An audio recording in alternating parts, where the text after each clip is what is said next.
Hello students, आप सभी का आपके अपने चैनल में बहुत बहुत स्वागत है। मैं हूं आपकी मेंटर पूनम जसवाल। तो आज हम पढ़ेंगे द थिप्स स्टोरी। तो इस कहानी के ऑथर हैं रस्किन बॉन्ड, जिन्होंने बहुत सारी बुक्स, बहुत सारी पोएम लिखी हुई है। यह जो स्टोरी है यह एक चोर के इर्द गिर्द घूमती हुई रहती है। इस स्टोरी में मेन दो कैरेक्टर्स होते हैं। एक तो वो जो 15 साल का होता है, जो चोरी करता है, जो चोर होता है, और दूसरा वो जो 25 साल का होता है, जिसका नाम अनिल होता है। तो कहानी शुरू होती है वहां से जहां कुश्ती का मैच चल रहा होता है, और अनिल जो कि 25 साल का दुबला पतला एक नवयुवक है, वो उस मैच को देख रहा होता है। चोर उसके पास जाता है और सोचता है, अरे ये तो कुछ सीधा साधा सा लगता है, क्यों ना इसको पटाया जाए और अपना उल्लू सीधा किया जाए। तो वो उसके पास जाता है और उसको काफी गौर से देखने लगता है और कहता है कि अरे आप भी तो कुश्ती लड़ सकते हैं, आप भी तो पहलवान की तरह दिखते हैं। तो अनिल उसकी ओर गौर से देखता है। वो तो एक समझदार 25 साल का नवयुवक है, तो उसका तो दिमाग है ही। वो ये सोचता है कि ये मुझे ऐसी बात बोल रहा है, तो इसलिए मैं उसे भी यही कहता हूँ, हाँ हाँ मैं कुश्ती लड़ सकता हूँ, तुम भी तो लड़ सकते हो। तो चोर उसकी ओर देखता है और हल्की सी मुस्कुराहट के साथ शांत हो जाता है।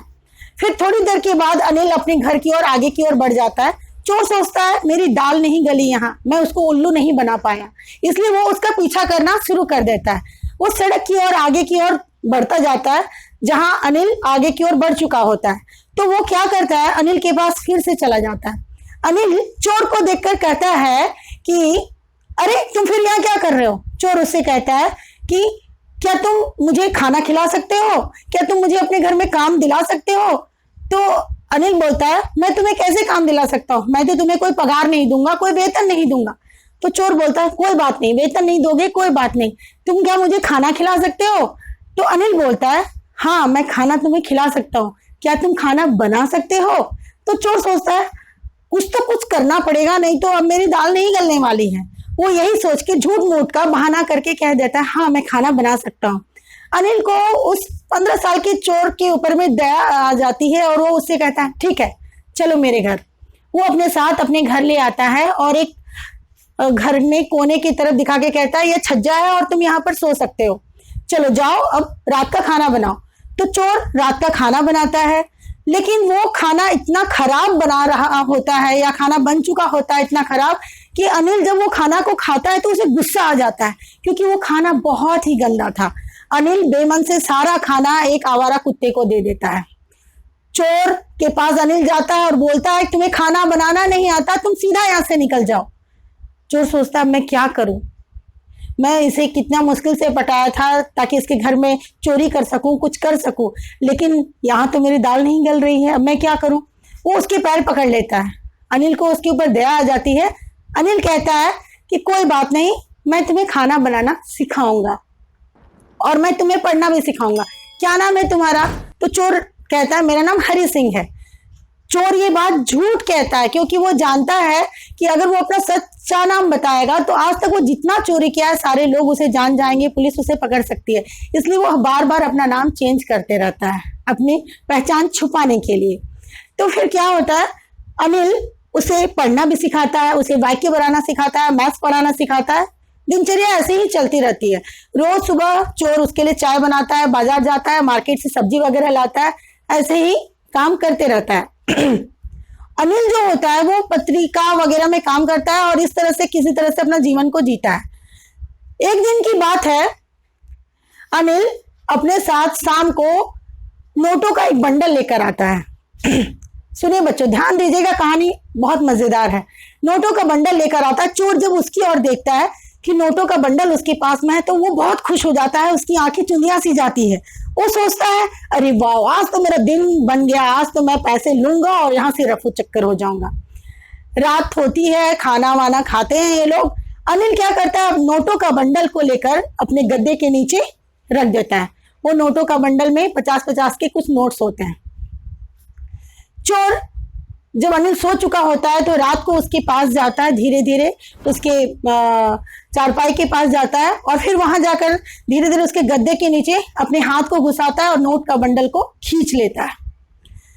अचानक अनिल उसकी ओर पलटता है तो चोर को लगता है अनिल कहीं जाग तो नहीं गया, लेकिन अनिल गहरी नींद में सो चुका होता है। फिर चोर क्या करता है, नोट का बंडल लेकर धीरे धीरे अनिल के घर से बाहर निकल जाता है। उसे डर होता है कि कहीं वो पकड़ा ना जाए, इसीलिए वो सड़क में तेजी से चलने लगता है और मन ही मन ये सोचने लगता है कि स्टेशन जाऊंगा, ट्रेन सामने में 10:30 बजे की ट्रेन में पकड़ूंगा और वहां से निकल जाऊंगा, मुझे तो अनिल कभी पकड़ ही नहीं पाएगा। फिर क्या होता है, चोर बहुत खुशी मन से जाता है, सोचता है अब तो मेरी जिंदगी आराम से कटेगी। धीरे धीरे सोचते सोचते वो नोट को गिनना शुरू करता है। तो देखो बच्चों, वो जब नोट को गिनना शुरू करता है तो वो देखता है कि 600 के नोट है, 50-50 के 600 का नोट था। वो यही सोच के स्टेशन तक पहुंच जाता है। स्टेशन में पहुंचकर अचानक से उसके कदम रुक से जाते हैं। वो देखता है कि स्टेशन में गाड़ी लगी हुई है, गाड़ी धीरे धीरे चलना स्टार्ट कर चुका है और वो सोचता है अब मैं जाकर गाड़ी में बैठ जाता हूँ। लेकिन वो गाड़ी में बैठ नहीं पाता है, उसके कदम अचानक से रुक से जाते हैं। उसके दिमाग में सहसा ये होता है कि जिस आदमी के साथ मैं इतने समय तक रहा, जिसने मेरे ऊपर भरोसा किया, क्या मुझे उसे धोखा देना चाहिए? क्या मुझे ये पैसे लेके चले जाना चाहिए? फिर उसका एक दिमाग कहता है अरे तुम उस आदमी को क्यों याद कर रहे हो? वो तो अगर उसके पास पैसे रहता तो वो अपने दोस्तों पे उड़ा देता, वो मस्ती करके खाना खा के बर्बाद कर देता। तुम उसके पैसे कर लो और उसे बिल्कुल याद मत करो, अपनी जिंदगी के बारे में सोचो। ऐसा सोच के एक मन कहता है चले जाना चाहिए और एक मन कहता है नहीं, रुक जाना चाहिए। तभी सोचते सोचते गाड़ी वहां से चली जाती है और चोर वहां स्टेशन पे खड़ा का खड़ा ही रह जाता है, उसके कदम रुक से जाते हैं। इसके बाद चोर वहां से निकलकर मार्केट की तरफ चलना शुरू करता है। नवंबर का महीना था, ठंड धीरे धीरे बढ़नी शुरू हो चुकी थी और चोर धीरे धीरे चलना स्टार्ट कर चुका था। तभी अचानक से बारिश होनी शुरू हो जाती है। चोर के सारे कपड़े गीले होने शुरू हो जाते हैं। धीरे धीरे चोर पूरी तरह से भीग जाता है।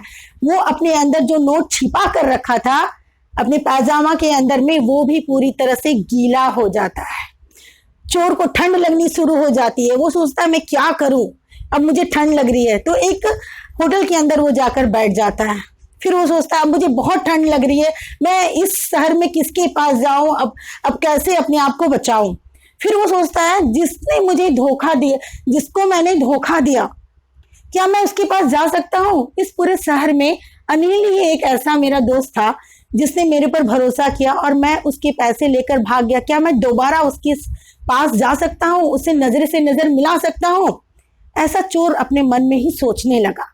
सोचते सोचते वो बोला अब कुछ भी हो, वो मुझे पढ़ाता था, वो मुझे हर चीज सिखाना चाहता था, मेरा नाम मुझे लिखना वो सिखाया।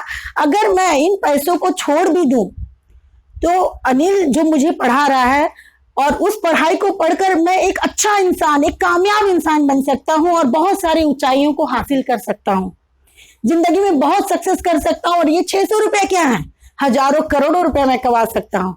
तो इसलिए मुझे अब ये चोरी नहीं करना है। ये सोचकर वो फिर अनिल के पास चला गया।